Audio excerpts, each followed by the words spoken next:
The stench hovered over the Sacramento neighborhood like a putrid fog, sickly sweet and pungent.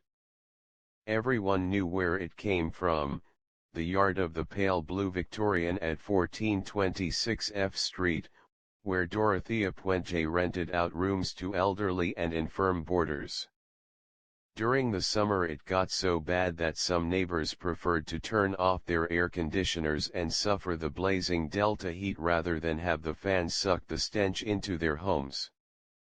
The sewers backed up, the 59-year-old boarding house mistress told people when they complained. Other times she blamed rats rotting under the floorboards or the fish emulsion she'd used to fertilize the garden.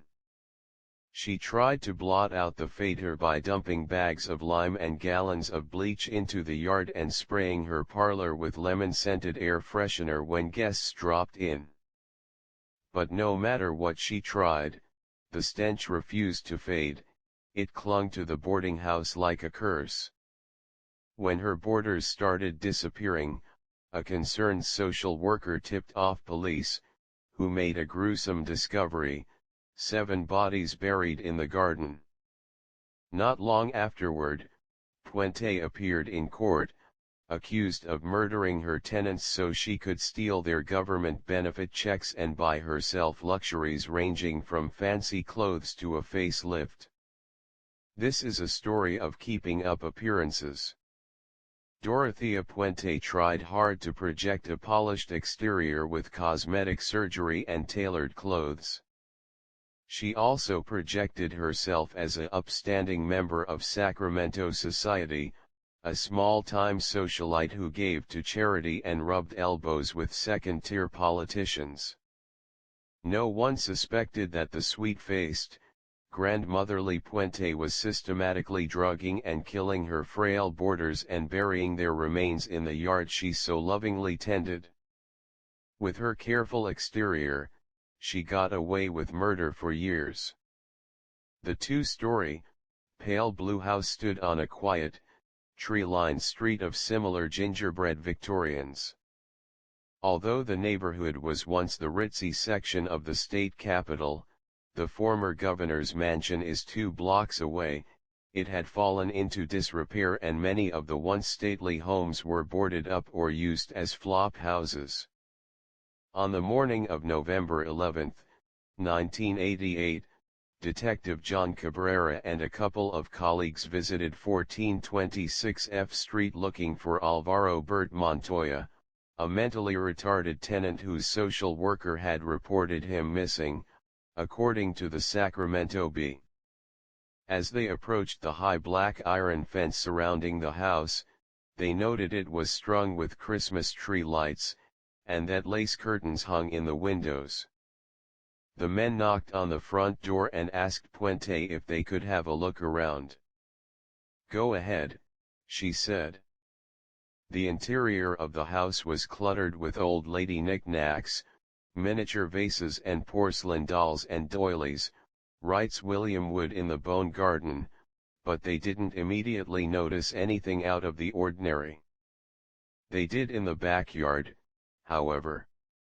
At the southeast corner of the property, the ground had been recently disturbed. The men returned to their cars to retrieve the shovels and spades they'd brought on a hunch. They began digging, and quickly turned up what looked like shreds of cloth and beef jerky. When their efforts were hampered by what appeared to be a tree root, Cabrera whacked and jabbed it with his shovel. It didn't budge, so he decided to climb down into the hole and get his hands dirty. "I wrapped my hand around it, braced my feet and started pulling," Cabrera later told the Sacramento Bee. "I pulled so hard that it broke loose, and when I pulled it up, I could see the joint. It was a bone at that time, I was airborne and out of the hole." Hearing the commotion, Puente walked into the corner of the yard and peered down into the hole herself. When Cabrera told her that they'd found what appeared to be a human corpse, she acted shocked and slapped her palms to the sides of her face. The men stopped digging when they found a shoe with a piece of foot still wedged in it and decided to return the next day with proper equipment. The next morning, a Saturday, a team of forensic anthropologists, officials from the coroner's office, and a county work crew equipped with heavy machinery descended on the property. The first person they dug from the yard was the body the officers had stumbled across the day before, a small female with gray hair that had rotted into a skeleton. A crowd of onlookers and reporters watched the proceedings from the other side of the high fence, the Los Angeles Times reported.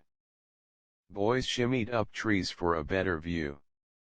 The mood was party-like until a fresh body was unburied and carried to the coroner's wagon, and the crowd grew solemn. As the team drilled through a slab of concrete and prepared to excavate beneath it, Puente walked into the yard and approached Cabrera, wearing a cherry-red overcoat, and purple pumps, and carrying a pink umbrella. She asked the detective if she was under arrest. He said no. She asked if she could go to the Clarion Hotel, a few blocks away, to have a cup of coffee, and he said, yes, escorting her past the reporters and curious onlookers before returning to the yard work. In rapid succession, the team found 3 bodies under the slab of cement and a 5th under a gazebo in the side yard, the Sacramento Bee reported. But by the time authorities noticed that the white-haired landlady hadn't returned from the hotel, 4 hours had passed, and Dorothea Puente was hundreds of miles away. Ultimately, the grisly harvest of Puente's garden would be 7 people who had checked into her boarding house and never checked out alive: Alvaro Bert Montoya, 51, a retarded schizophrenic who argued in Spanish with the voices inside his head and called Puente Mama, found under a newly planted apricot tree in the side yard. Dorothy Miller, 64, an American Indian with a drinking problem who liked to recite poems about heartbreak, found with her arms taped to her chest with duct tape. The last time her social worker saw her, she was sitting on the front porch, enjoying a cigarette. Benjamin Fink, a 55-year-old alcoholic found dressed in striped boxer shorts. Shortly before he disappeared, in April 1988, Puente told another boarder that she was going to take Ben upstairs and make him feel better. Betty Palmer, 78, whose remains, missing the head, hands and lower legs, were found in a sleeveless white nightgown below a statue of Saint Francis de Assisi, a few feet from the sidewalk at the front of the house. Leona Carpenter, also 78, who was discharged from the hospital to Puente's care in February 1987 and had spent several weeks agonizing on a sofa before disappearing. She was buried near the back fence, and it was her leg bone that Detective Cabrera mistook for a tree root. James Gallup, a 62-year-old who survived a heart attack and brain tumor surgery, but not Dorothea Puente. Vera Faye Martin, 64, whose wristwatch was still ticking when she was unearthed. The bodies were all severely decayed, and in several cases the internal organs had melded together into a leathery mass. Handling the rancid bodies and other items from the crime scene proved too much for police clerk Joy Underwood, who was sent to the morgue one night to help a technician label the evidence. She told Associated Press that afterward, she vomited every time she saw a news report about the case and began to shower compulsively, feeling like she could never get clean. "I still have the taste of death in my mouth," she told reporters. "I can't eat vegetables grown in the ground because they have dirt around them, like the people dug up in Puente's yard, and I'm a vegetarian." In his book, Wood writes that Puente indulged her champagne tastes with her dead tenant's income. When she was arrested, her face was still unnaturally tight from a facelift, and in her room, detectives found $110 bottles of Giorgio perfume and silk chiffon dresses. Details of the case emerged slowly.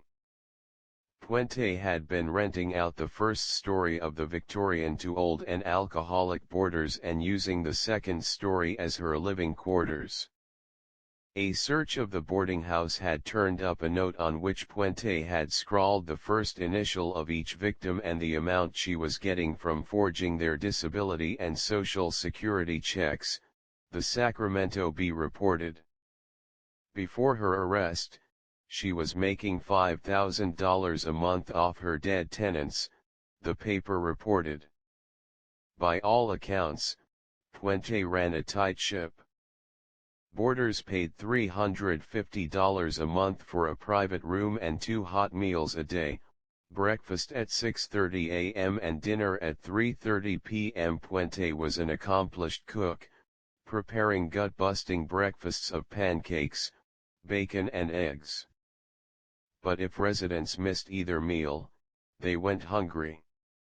They weren't allowed to enter the kitchen at odd hours. They also weren't allowed to touch the phone or the mail. Puente chewed residents out on more than one occasion for daring to touch the mail, Carla Norton writes in Disturbed Ground.